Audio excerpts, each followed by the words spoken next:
Assalamu alaikum. Dear students, I am Muhammad Rizwan and I'm through this channel I am welcome to you to the classic study evening coaching classes, and I am here to discuss the 9th class physics new book National Book Foundation short questions of chapter number 1. And before going to watch the whole video, I am requesting all of my viewers to subscribe my channel. Question number 1, how physics plays an important role in our life? हमारी ज़िंदगी में physics कितना अहम किरदार अदा करती है? तो इसका पहला जो जवाब है फ़िज़िक्स इन साइंसेस जो है उसमें फ़िज़िक्स कैसा रोल अदा करती है? Physics is the most fundamental of all the sciences. तमाम साइंसेस में फ़िज़िक्स एक अहम और बुनियादी किरदार अदा करती है.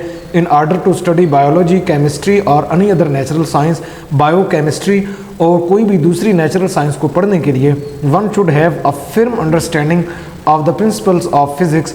तो एक इंसान जो है उसके पास फ़िज़िक्स के जो असूल हैं उनका मजबूत इल्म होना ज़रूरी है. फॉर एग्ज़ाम्पल के तौर पे biology uses the physics principles of fluid movement. Fluid dynamics जो है फ़िज़िक्स की एक ब्रांच है. तो फ्लूइड मूवमेंट जो है उसके असूलों को देखते हुए to understand how blood flows through the heart, arteries and veins, कि खून जो है वो दिल, खून की जो नालियाँ हैं उनमें से कैसे बहता है. Chemistry relies on physics of sub atomic particles. Chemistry जो है वो सब एटॉमिक पार्टिकल की फ़िज़िक्स जो है उसके ऊपर वो उसकी मरहून मिन्नत है. Understand why chemical reactions take place, कि जो केमिकल रिएक्शंस है वो क्यों वकूअ पज़ीर होती है.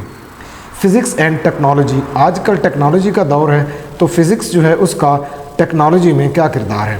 Rockets and space shuttles, magnetic levitating trains and microscopic robots, all these are technological devices that fight cancer cells in our bodies. Microscopic robots जो होते हैं ये क्या होते हैं कि हमारे बॉडी के अंदर अगर कैंसर सेल्स हैं, ये ब्लड कैंसर के सेल्स हैं तो उनके अगेंस्ट ये लड़ती हैं. ऑल ऑफ दीज टेक्नोलॉजीज़, इन तमाम टेक्नोलॉजीज़ वेदर कॉमन प्लेस और एक्साइटिंग, चाहे ये एक आम जगह पे हैं या एक्साइटिंग प्लेस पे हैं, और based on the principles of physics, ये फ़िज़िक्स के असूलों पे जो है उसको उसकी मरहून मिन्नत है.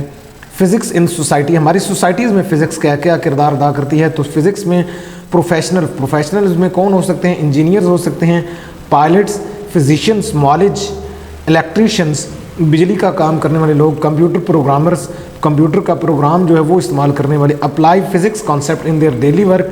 इसमें एक छोटी सी मिसाल है नीचे. For example, a pilot must understand how wind forces affect a flight path, कि जो चलने वाली हवा है फ्लाइट के दौरान वो फ्लाइट पाथ को कैसे अफेक्ट कर सकती है. 9th क्लास में मोस्टली स्टूडेंट्स जो हैं उनकी एवरेज एज जो वो 15 ईयर्स होती है. तो अगर एक स्टूडेंट जो उसकी एज 15 ईयर्स है तो इसको हमने मल्टीप्लाई किया हुआ है 365 से. ये क्यों हमने मल्टीप्लाई किया? क्योंकि एक साल के अंदर 365 डेज़ होते हैं. तो ये जब आप मल्टीप्लाई करके कैलकुलेट करेंगे तो आपके पास आंसर आ जाएगा 5475 डेज़. 5475 दिन आ जाएंगे. और इन 5475 दिनों को आपने 24 से मल्टीप्लाई किया. 24 से क्यों? क्योंकि आपने एज को आवर्स में कन्वर्ट करना है. एक दिन में 24 आवर्स होते हैं. तो 5475 डेज़ में 24 से मल्टीप्लाई करके आपके पास 131400 आवर्स आ जाएंगे. अब एज आवर्स में आ गई. अब हमने कैलकुलेट करनी है मिनट्स में. तो मिनट्स के लिए एक घंटे के अंदर 60 मिनट होते हैं. तो आप इन आवर्स को आप मल्टीप्लाई कर देंगे 60 मिनट्स के साथ. तो आपके पास कैलकुलेशन के बाद आंसर आ जाएगा 7884000 मिनट्स, यानी कि एक घंटे के अंदर 60 मिनट हो गए. अब आपके पास जो अगर एज आपको सेकंड में चाहिए तो एक मिनट में 60 सेकंड होते हैं. तो आप ये 7884000 इसको जब आप मल्टीप्लाई करेंगे 60 के साथ तो आपके पास आ जाएगा आंसर 47304 और 4 टाइम्स 0 सेकंड्स. तो ये एज आगे जाएगी सेकंड्स में. इसको आप साइंटिफिक नोटेशन में भी कन्वर्ट कर सकते हैं. So if a specific student is 15 years old then his age in minutes is approximately 7884000 minutes, and in seconds it is about 473040000 seconds. Next question number 3, what base quantities are involved in these derived physical quantities. हमारे पास 4 किस्म की physical quantities हैं. derived quantities हैं. एक force है, दूसरा pressure है, तीसरा पावर है और चौथा चार्ज है. इन चार क्वांटिटीज़ में कौन कौन सी बेस क्वांटिटीज़ है? F is equal to M A. तो यहाँ से जो फोर्स इसका यूनिट न्यूटन है, तो 1 न्यूटन किसके बराबर होता है, 1 newton is equal to kilogram metre per second square. Kilogram mass का यूनिट है, मीटर जो है ये यूनिट है लेंथ का, और सेकंड जो है ये टाइम का यूनिट। तो सो इसमें 3 क्वांटिटीज़ हैं, बेस क्वांटिटीज़ मैस, लेंथ और टाइम, ये 3 क्वांटिटीज़ इन्वॉल्व हैं। नेक्स्ट है प्रेशर। प्रेशर का फार्मूला होता है force per unit area. So pressure को आप लिखते हैं फोर्स ओवर एरिया। ऐसा unit of pressure is pascal, और जो पास्कल जो होता है इसको हम 1 न्यूटन पर मीटर स्क्वायर भी कहते हैं। तो 1 newton is equal to kilogram metre per second square. तो यहाँ पे आपके पास kilogram metre per second square, यहाँ पे बन जाएगा kilogram per metre per second square. तो किलोग्राम मैस का यूनिट, मीटर लेंथ का यूनिट, और पर सेकंड स्क्वायर जो है वो टाइम का यूनिट। तो आपके पास जो बेस क्वांटिटीज़ बनेगी वो मैस, लेंथ और टाइम बनेगी। नेक्स्ट है पावर। पावर जो है, पावर का फार्मूला होता है P इज इक्वल टू, ये बेसिकली यहाँ पे W डिवाइडेड बाई T, ये डिवाइडेड बाई T आएगा आपके पास, यानी कि वर्क डिवाइडेड बाई टाइम। तो जो इसका यूनिट है, जो वर्क का यूनिट जाउल है, जो कि किलोग्राम मीटर स्क्वायर पर सेकंड स्क्वायर के बराबर होगा, और जो टाइम का यूनिट है वो सेकंड है। तो बेस क्वांटिटीज़ जो है उसमें कौन कौन सी इन्वॉल्व हैं, एक मैस आ गया, दूसरी बेस क्वांटिटी लेंथ, और तीसरी क्वांटिटी जो है वो टाइम होगी। फोर्थ वेरिएबल आपके पास है चार्ज। चार्ज का फार्मूला होता है Q is equal to I multiply by T। Unit of charge is coulomb and current as units of ampere, current का यूनिट एम्पियर हो गया, and that of time is second, और time का unit second. तो base quantities जो हैं वो 2 ही हैं इसमें, इलेक्ट्रिक करंट और टाइम। डियर स्टूडेंट्स, इस तरह के क्वेश्चंस को जब भी आपने सॉल्व करना है तो आपके पास ये यहाँ पे मैंने बेसिक फार्मूलाज इसके लिखे हुए हैं। तो जो भी क्वांटिटी है उसके आपको फार्मूला ज़रूर आने चाहिए। ये फार्मूलाज आपको आते होंगे तो आपके लिए बहुत ज़्यादा ईजी हो जाएगा कि आप बेस क्वांटिटीज़ को जज कर सकें। Question number 4, show that prefix micro is 1000 times smaller than the prefix milli. आपके पास 2 प्रीफिक्स हैं, एक प्रीफिक्स माइक्रो है और दूसरा प्रीफिक्स है मिली। तो माइक्रो और मिली जो है इन दोनों के दरम्यान रिलेशनशिप बताना है। तो रिलेशनशिप के लिए हम वेरिएबल्स को डिवाइड करते हैं।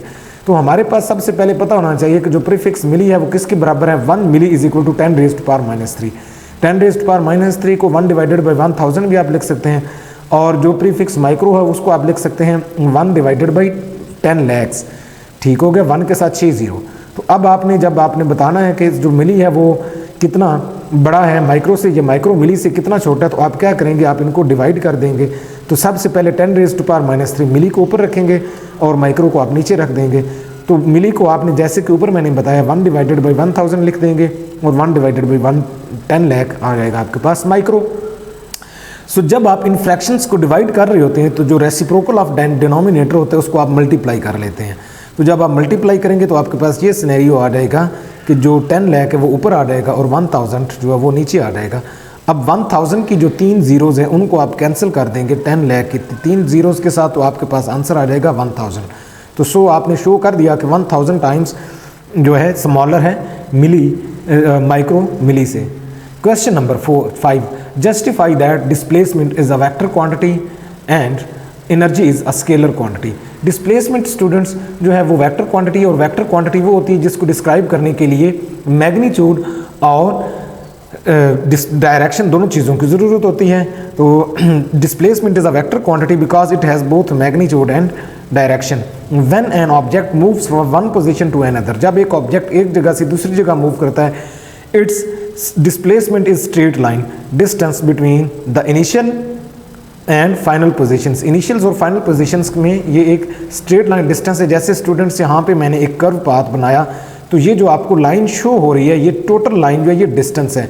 बट अगर मैं यहाँ पे 2 पॉइंट्स इनिशियल पोजीशन के लिए, एक पॉइंट ये मैंने कंसीडर किया और दूसरा पॉइंट ये है, यानी कि पॉइंट ए और पॉइंट बी जो है वो यहाँ पे है, तो इन दोनों पॉइंट्स के दरम्यान अगर मैं डिस्प्लेसमेंट को देखूं तो डिस्प्लेसमेंट ये ए और बी को ज्वाइन करने वाली ये जो सीधी लाइन है ये डिस्प्लेसमेंट है, और इसको मैं एरो से शो करूंगा चूंकि ये वेक्टर क्वांटिटी है।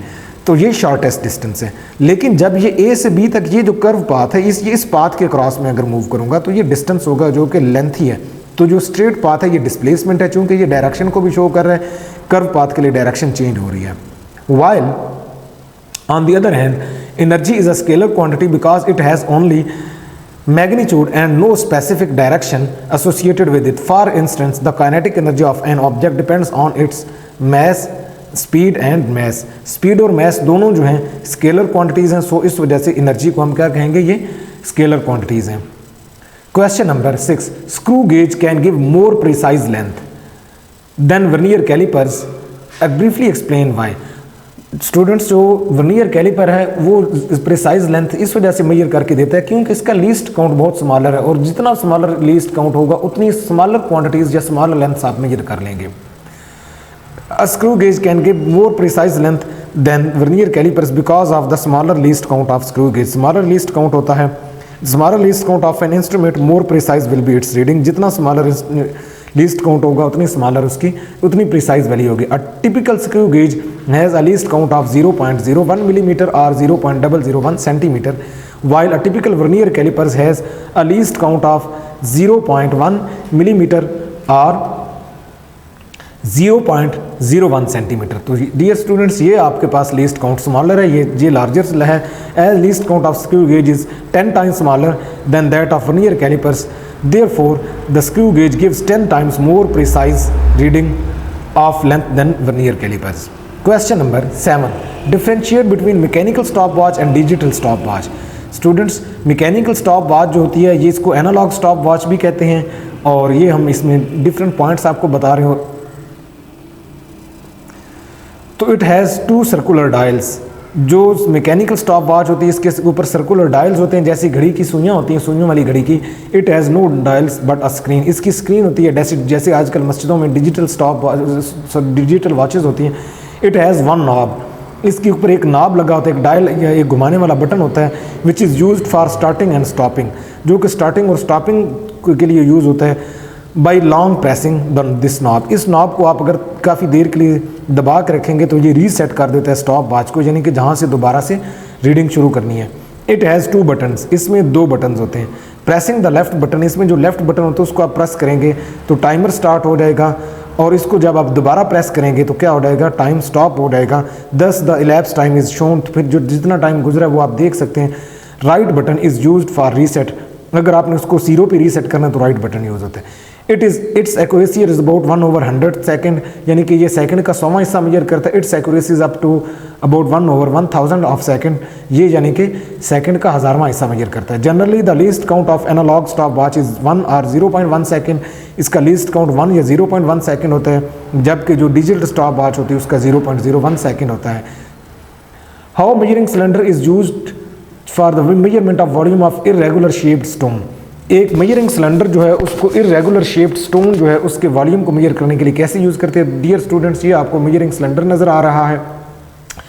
A measuring cylinder can be used for measuring the volume of an irregular solid body. Irregular solid body को आप यूज़ कर सकते हैं मेजर करने के लिए उसको volume, such as a metallic bob as shown in figure. When the object is completely immersed, the volume of the water is read again. आप सबसे पहले क्या करते हैं कि ये इनिशियल वॉल्यूम है वाटर का, यहाँ पे जो मैंने लाइन लगाई हुई है, तो ये आप मेजर कर सकते हैं. आप इसको इनिशियली आप मेजर करेंगे, इसकी लेवल में आंख रख के, फिर जब आप इसके अंदर स्टोन फेंकते हैं तो इसका वॉल्यूम रेज हो जाता है, तो इसका फाइनल वॉल्यूम भी आप मेजर करते हैं. The volume of the object is found by subtracting the first reading. तो जो पहली रीडिंग होती है, यानी कि जो इनिशियल रीडिंग है, यहाँ पे जो आपने पहली रीडिंग ली थी उसको आपने माइनर करना है फ्रॉम द सेकंड, जो कि आपने इसको इमर्स करने के बाद. तो आप कैसे मेजर करेंगे वॉल्यूम को. Measuring cylinder can be used to find the volume of small irregular shaped solids that sink in water. Irregular mean कि उनकी कोई स्पेसिफिक शेप नहीं होती. Let us find the volume of small stone. छोटा stone जो उसका volume आपने measure करना है. Take some water in graduated measuring cylinder. Graduated का मतलब ये होता है कि उसने उसके ऊपर ये स्मॉल जो रीडिंग्स के लिए स्केलिंग हुई है. Note the volume VI of. यहाँ पे स्टूडेंट्स VI होगा जो कि इनिशियल वॉल्यूम होगा वाटर का. तो of water in the cylinder. Tie the solid with the thread. जिस सॉलिड का आपने वॉल्यूम मेजर करना उसको आपने रस्सी के साथ बांधना है. तो ये सॉलिड है हमारे पास जिसको मैंने हाईलाइट किया है. Lower the solid into the cylinder. Cylinder के अंदर सॉलिड को लोअर करें. It is fully immersed in water. ये मुकम्मल तौर पे पानी के अंदर डूब जाएगा. Note the volume VI. Students, यहाँ पे VI नहीं, ये VF होगा. तो VF आप मेजर करें of water end of the solid. तो यहाँ पे आपके पास डियर स्टूडेंट क्वेश्चन नंबर 9 है, how should be keeped mind measurement using cylinder, मतलब आप क्या करते हो, कुछ चीज़ें होती हैं उनको आपको लाजमी ख्याल करना पड़ता है कि आपने माइंड के अंदर रखते हुए कि हम जब भी मेजरमेंट कर रहे हैं सिलेंडर के लिए, तो ये कुछ चंद पॉइंट होते हैं, ये आपने माइंड में रखने होते हैं कि जब आप ऑब्ज़र्व कर रहे हैं किसी चीज़ को, अगर यहाँ तक है लिक्विड की लेयर, तो सामने आपने खड़े होना, मतलब ये आपकी आँख जो है वो लेवल बराबर हो। ये नहीं कि आप यहाँ पर खड़े होकर देख रहे हैं ऐसे, तो आपको चीज़ें सही नज़र नहीं आएंगी। ये जो पॉइंट हैं, एक दो पॉइंट ऊपर नीचे हो जाएंगे। While using a measurement cylinder it must be keeped vertical on a plane surface, आपने प्लेन सरफेस के अंदर वर्टिकल खड़े होना है। दूसरा, correct method to note level liquid cylinder is keeped eye, आपकी जो आँख है उसका लेवल क्या होना चाहिए और लिक्विड के लेवल आपस में बराबर होना चाहिए। फॉर्मेशन ऑफ ट्यूब, आप जो भी बबल्स, यहाँ पर बबल ना हो, ये जो बबल ऊपर बनते हैं गुब्बारे से वो ना हो। Bubbles inside the cylinder should be completely avoided, इस चीज़ से आपने अवॉइड करें, बीच में बबल वगैरह नज़र ना, मतलब कोई यहाँ पर थोड़ा सा ऐसे बबल वगैरह बने हुए नज़र आएंगे तो आप इसकी भी मेजरमेंट सही तरह नहीं कर पाएंगे। ओके जी, ये चंद पॉइंट होते हैं जिनका आपने ख्याल करना होता है। Next question, question number 10, why do you need consider significant digits in measurement, measurement के अंदर सिग्निफिकेंट डिजिट्स आपको क्यों ज़रूरी होते हैं।